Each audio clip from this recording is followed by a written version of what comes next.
Dear Diary, this is part 3 of The Plagiarist, currently known as Jessica Delfino, which is also a song, but it's also the name of this diary entry. I'm giving you an overview of my 4 years, and 3 since, when she's had me arrested falsely. I've done all kinds of other illegal things and gotten away with it all. It's weird how the criminals always get away. You probably think Bush and Cheney are going to get arrested at some point. You're wrong. You're stupid. Bad guys always win. Nice guys always finish last. People forget the inverse. If nice guys always finish last, well, then that must mean that bad guys finish first. Yes, they do. And until all you people start fighting back against these bullies, the wolves always will win against the sheep. So, we were talking about Jessica Delfino. We're still only in so we ended up moving in together, which of course is always a mistake, and most people will tell you that. And she got exponentially worse, more violent, more moody, more dishonest. But I live in New York City. What can you do? No one can afford apartments by themselves. No one can barely afford fucking room shares anymore. So we were stuck together, but I stayed together for the art. Some couples stay together for the children. Well, we were still producing shitloads of massive art. Haunted Pussy was fucking destroying audiences everywhere we went, getting rave reviews. We had hundreds of other projects planned, all kinds of amazing musical acts. Like I said, we were Lennon and McCartney if Lennon sucked McCartney's dick. Now, that's a little unfair, obviously, because if people were to say which Beatle was touching you or Christopher Brodeur, I thought about it in depth and I realized, oh my God, I'm all for Beatles. I'm not the cute one. I'm not the smart one. I'm not the funny one. I'm all of those. Delfino wouldn't really be any of the 4 Beatles. She can be funny. She's got a little Ringo in her. Tiny little bit of Paul McCartney. Tiny little bit of George Harrison. No John Lennon. But we were cranking out tons of great shit. She was one of the best musical partners in a lot of ways. Example, I bounce ideas off her, and she has some really good ideas. She comes from a different place than me. I love collaborating with other people. Even though I'm a super genius, I love collaborating with others. It's really fun. And also, you come up with stuff that you wouldn't come up with on your own, because the ideas bounce back and forth, and they mutate, and they develop, and they grow, and they branch off. Fantastic stuff you can come up with by collaborating with others. And because my brain works in a certain way, and other people's brains work in a slightly different way. And so, like, Delfino's vocabularies were different than mine. And she'd come up with rhymes that I wouldn't come up with. Now, without my supervision, she came up with rhymes that were retarded. But once I taught her, no stupid rhymes, no predictable rhymes. You can listen to a lot of her songs. She's got some rhymes that are fucking stupid.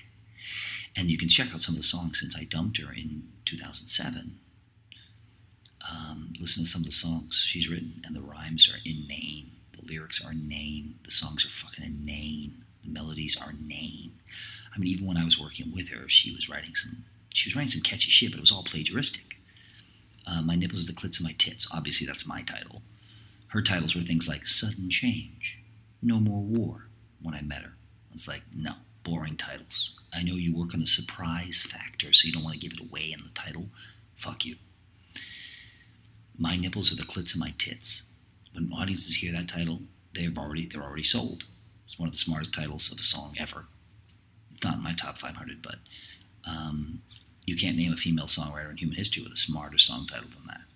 And thanks to me. A lot of people suspected that I was writing some of her stuff, but it wasn't like I was the puppet the puppet master. She came up with lots of good ideas on her own. Not 1% as many as me, but it wasn't like she was just an empty shell. She came up with Haunted Pussy, the name. Brilliant. She came up with the story of Haunted Pussy all by herself. Brilliant. But people suspected that a lot of her really brilliant shit was me, and a lot of it was. But we were a team, so, it doesn't matter that Paul McCartney wrote Yesterday, but it's attributed to Lennon McCartney. Nobody has a problem with that. That was legal purposes. Delfino and I were a team, so it wasn't like, I wrote this and you wrote that.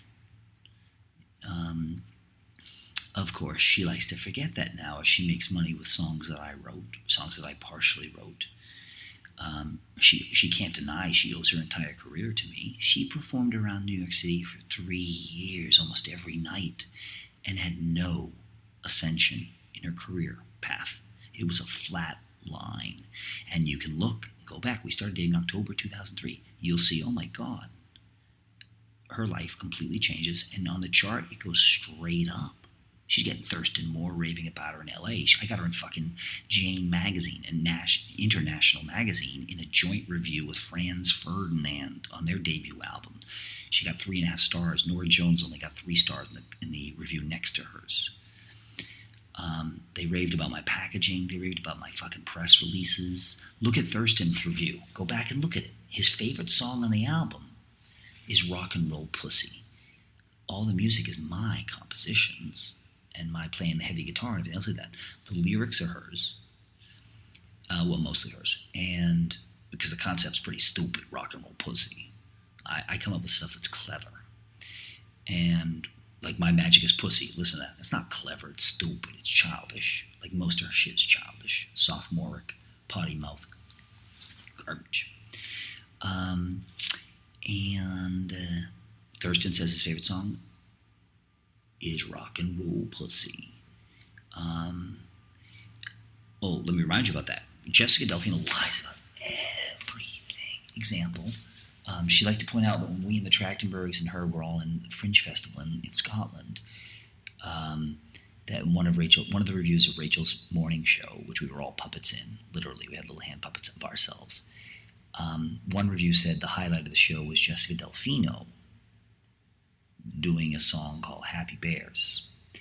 And so she would always say to people, because after the Trachtenbergs dumped her, and then I dumped her, because she lied to all of us and was a fucking douchebag to everybody.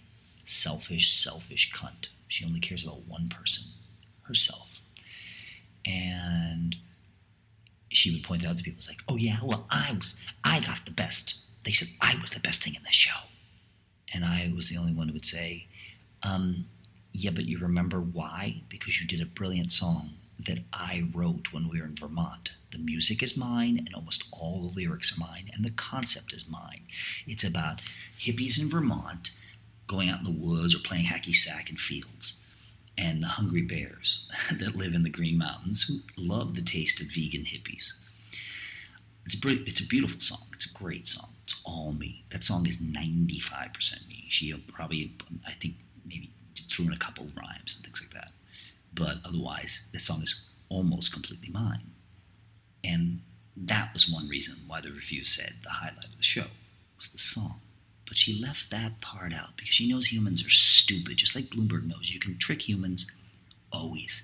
In fact, it is impossible for a politician to fail to trick human beings. That's how stupid humans are. And of course, I understand it's 2011. How on earth would people know that politicians might lie? I mean, how would they know that? It's not their fault. They're not super morons. So I changed Delfino's life completely. I made her zillions of new friends, zillions of new fans, opened up her world, got her all kinds of new gigs, everything. I did everything for her. Now, remember, I wasn't working on my own career. I'm a brilliant artist. I blow audiences away ever. I was working on her career because I'm selfless. And I have to learn to stop being like that. Because every time I've sacrificed my life to help others, once I helped them, they then destroyed my life. Absolutely.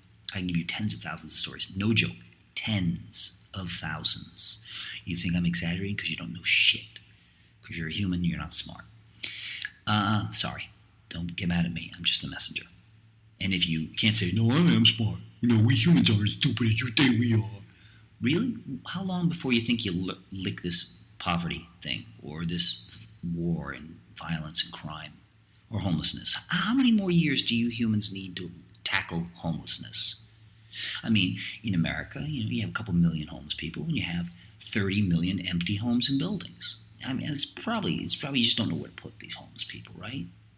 There's no problem easier to solve than homelessness. So why can't you solve it? Because you're humans, and you ruin everything you touch, and then you take it out on me for telling the truth about it. Okay, sorry, I've digressed again to try and edumacate the Savages. So, Delfino, so where was I headed? Did everything for her. And I had to really fight her a lot of the time. Example, I told her, I said, I want to take you to the show Bowery Poetry Club with the ODebra twins. They run it called Show and Tell. It's my favorite show in town right now. It's a lot of fun. The two girls are crazy fun. You'll love them. And she said, I don't want to go there. I don't like those people. She was still, this was early on when we started dating, because she was still part of that Kurt Metzger, narrow-minded, fucking reactionary, right-wing, libertarian wannabe crowd of fucking mook morons. And so she hated performance art and hated all those people. And I had to fucking smack her in the face, metaphorically, and force her to go. And she went. She's like, oh, this really is fun. These people are really cool. She ended up becoming best friends with the ODebra twins and doing all her shows at the Bowery Poetry Club, et cetera, et cetera, et cetera, et cetera, et cetera. And got all kinds of other gigs via that alone. And to show you just how disgusting a human being Jessica Delfino is, she then, after I broke up with her, used all of her powers and lied to the people at the Bowery and lied about me to everyone, said I beat her up all the time, said I did all kinds of evil, wicked things to her, and turned all of my friends against me. Now, you're right. You could say, well, if they really were your friends and they were good people, they wouldn't have turned their back on you. Well, that's, of course, naive. You don't have much experience in life, apparently.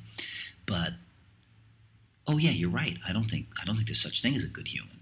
I don't think there could be such a thing as a good human. How is it possible? That's like saying, well, we have dry water. No, you can't. It's inherently impossible, I think, to have dry water.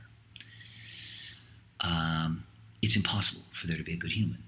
Everyone said it since I was a little boy. They said, you're not like any human I've ever met. Are you from another planet? I've been called weird my whole life. Even when I tried to pass for normal in every way, everyone called me weird.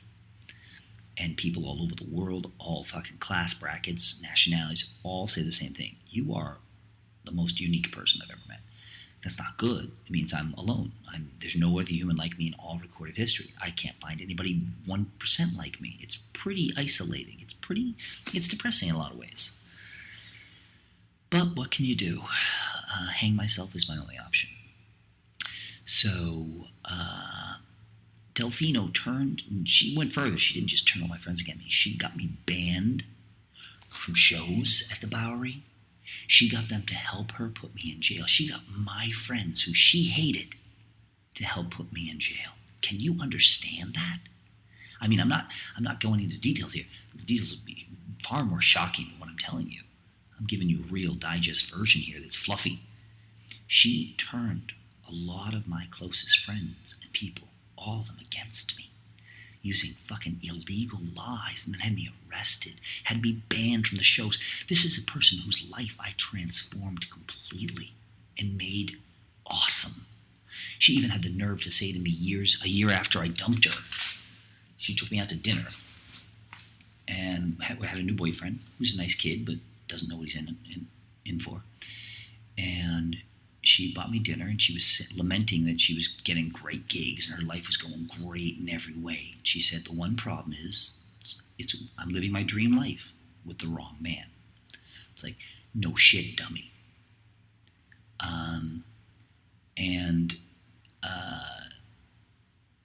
To this day, she still uses the power I gave her to ruin my life internationally.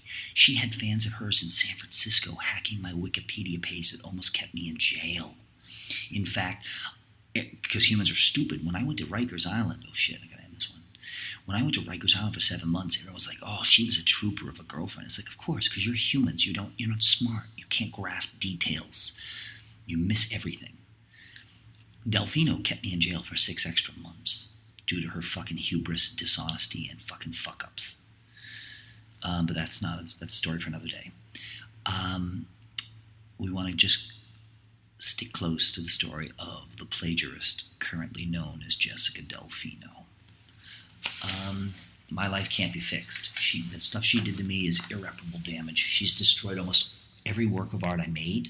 We're talking about hundreds of thousands of works of art, visual works, audio works, literature, photography, video, all of it ruined by her. her crimes and lies. This is a bitch who stole my passport right before I was going on tour with the Trachtenbergs.